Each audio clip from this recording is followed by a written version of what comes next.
السلام عليكم ورحمة الله وبركاته. النهاردة هوريكم لاعب مميز جدا. اللاعب ده مدافع، أو ده أول فيديو عن المدافعين. المدافع ده أنا صعب معرفتوش من اللعبة، يعني المدافع ده لقيته في تصنيف أحسن مدافعين الشباب السنة دي. اللاعب ده يا جماعة من الدوري البرتغالي، الدوري البرتغالي. بنروح على نادي بنفيكا. هو أصلا من أقوى اللعيبة في بنفيكا، هو ناشئ. لاعب قوي جدا اهو، أنطونيو سيلفا. بس ده غالي صراحة شوية، يعني ده أغلى لاعب في السلسلة، إن هو بحوالي 40,000. 19 سنة بس، يعني لاعب لسه ناشئ. طاقته حلوة عليه وتفاضل دلوقتي، بس هو المهم ده عرفت هو ب40,000 في بنفيكا. ليش ده كده يعتبر أغلى لاعب في السلسلة لحد دلوقتي. هو بيطول لحد 92 في التشكيلة بالضبط طبعا. الهيدنج 79، طاقته حلوة جدا.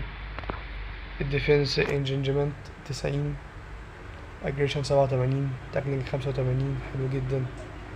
طبعا فيزيكال 86، بيلعب برجلين الاتنين كويس. ده لاعب مميز جدا، هوريكم لقطاته دلوقتي.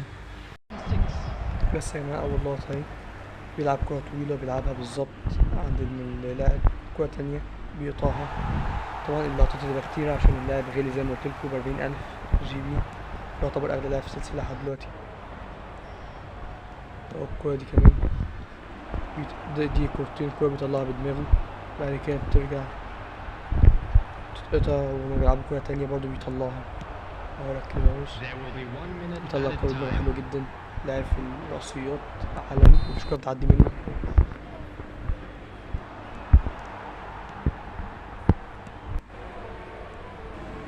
اهو يا جماعة زي ما انتم شايفين، كرة تانية قطعها حلو جدا. كرة عالية برضو، أي كرة عالية قلتلكوا بيبقى هو أول لاعب طلع في الكورة.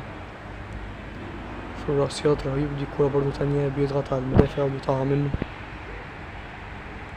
وبيعدي حلو. كرة بيلعبها بشماله، هو أصلا بيلعب يمين وشماله يعني زي بعض، بس المهاجم معرفش يستلمها. كرة تانية قطعها حلو برضو كرة طويلة تانية حلوة جدا عند المهاجم بالظبط. ودي كرة حلوة جدا برضو. المهاجم ده ليه فيديو بعدين هتشوفوه. وبس كده الفيديو خلص، وسلام.